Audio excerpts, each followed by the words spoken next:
Ada banyak tambahan informasi di dalam narasi cara cerdas bernegara dalam sisa 1000 video ke depan, yaitu banyaknya istilah baru. Seru sesungguhnya ini bernegara melawan globalis, melawan komunis Tiongkok, dan melawan demokrat ke depannya. Ini kompetisi sehat sejatinya, namun tetap penuh dengan kekejaman dan ketegaan. Grand Plan Mardigu Nation adalah melakukan apa yang Gajah Mada lakukan lebih dari 600 tahunan yang lalu. Kita hanya sekedar bisa membayangkan apa kira-kira isi dialog antara Mahapati Gajah Mada dengan rajanya Hayam Wuruk. Dialog yang kita bawa ke zaman sekarang kira-kira adalah, Paduka, kita harus menarik garis wilayah kita Majapahit yang sesungguhnya. Kerajaan Majapahit wilayahnya adalah Gajah Mada menarik garis melingkar ujung barat yang saat ini adalah Thailand, ujung utara yang saat ini adalah Filipina, ujung selatan yang saat ini Indonesia, dan ujung timur yang saat ini adalah Papua Nugini. Lalu dengan Sumpah Palapa, Gajah Mada menyatukan Nusantara. Tanpa dia mengawali dengan menarik garis atau drawing map, maka tidak ada Indonesia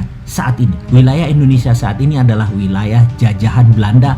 Plek. Kalau kita mengikuti wilayah Majapahit dan Nusantara, sesungguhnya maka selatan Thailand, Malaysia, Singapura, Brunei, Filipina, Papua Nugini adalah wilayah Indonesia saat ini. Jadi di dalam Mardigu Nation, di mana di dalam tahun 2049 nanti, ketika dunia baru tercipta karena perang berkepanjangan antara demokrasi versus komunis, Amerika versus Tiongkok, dan globalis versus nasionalis, maka tatanan dunia baru terbentuk. Mardigu Nation akan membentuk New Nusantara atau Nusantara baru. Ketika Kra Kanal dipotong, maka negara ASEAN terbelah dua. ASEAN kontinental menyambung sama daratan Asia. ASEAN Archipelago adalah wilayah laut terluas di dunia. Nusantara adalah 5 negara ASEAN Archipelago ditambah negara-negara kepulauan Pasifik Selatan dengan total 22 negara. Jika ditambah Australia dan New Zealand, maka negara kesatuan tersebut yang berbasis konfederasi adalah 24 negara. Itulah redraw map baru atas nama Nusantara. Ini semua hanya rencana di kertas, yang semua dirincikan di novel fiksi futuristik karya Mardigu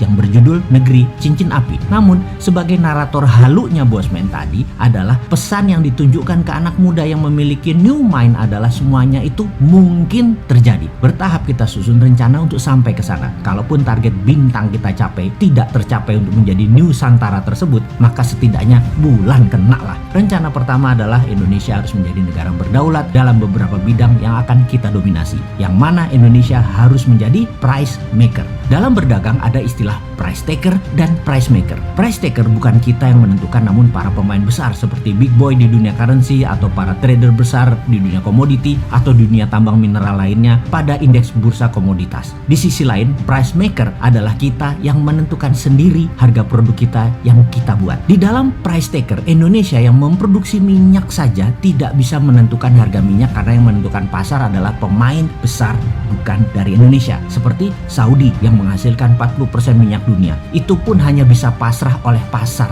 dalam tanda petik. Siapa itu pasar? Nanti kita akan bicara di sesi tersendiri. Yang jelas, setiap komoditas, sawit, cengkeh, teh, kopi, semuanya itu ada pemainnya dalam tanda petik yang menentukan harga yang diklaim sebagai atas nama pasar. Jadi orang awam hanya mengatakan pasar, padahal terencana, terdesain, terstruktur, terkendali oleh globalis. Ada baronnya di masing-masing komoditas, ada rajanya, dan sudah ada yang berlangsung ratusan tahun sistem ini terjadi. Jadi naif sekali kalau kita berbisnis, kita jadi korban harga padahal kita produsen terbesar. Misalnya di kelapa sawit CPO, kita produsen tapi victim system karena kita tidak bisa menentukan harga. Kita produsen tapi kita price taker. Begitu juga di komoditas teh, kopi bagi Indonesia. Ya begitulah kalau negara tidak berdaulat. Coffee bean, biji kopi, kita menjadi price taker. Sekarang kita ilustrasikan lebih dalam lagi. Misalnya 1 kilo saat ini kopi adalah harganya 100.000. Setelah di roasted menjadi 150.000 per kilo, dan itu harga umum. Kita hanya bisa untung sekitar 10-20%-an jika kita petani bean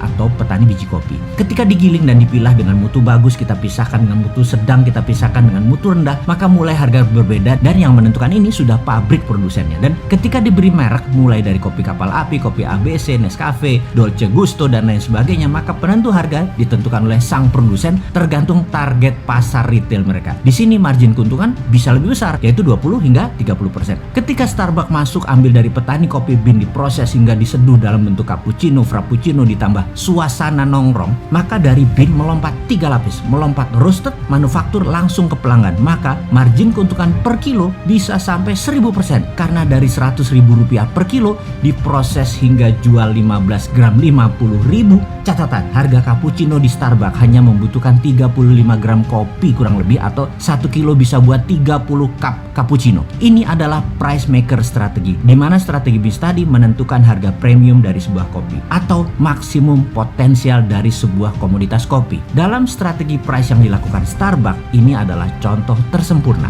Starbucks contoh sempurna dari strategi bisnis midstream, hilir hingga high end. Starbucks ini sahamnya salah satu darlingnya Wall Street karena sudah naik 5.000% sejak IPO. Sekarang kita bicara lebih dalam lagi tentang pelajaran harga negara kita. Untuk hard commodity, soft commodity, bursa precious metal, kita harus punya bursanya di dalam negeri sendiri yang tidak mengikuti bursa internasional selama mainnya di dalam negeri. Kitalah penentu harga jual dan harga beli berdasarkan pasar penawaran dan pembelian domestik. Jadi harga nikel, tembaga, kalsium karbonat, bauksit, gold, silver, apapun itu selama pembelinya lokal, maka bursanya lokal. Perlu dicatat, mineral Indonesia itu bisa merupakan 50% mineral dunia. Kitalah yang menentukan harga seharusnya. Kitalah price maker seharusnya. Lalu bisnis turunan dari mineral dasar tadi seperti cerita kopi komoditi sampai Starbucks dibangun di Indonesia. Apa itu? Katakan industri besi hingga turunannya sampai ke kendaraan, bahan bangunan, terus 6 lapis turunan sejak keluar dari steel foundries. Itu semua dirancang dan didesain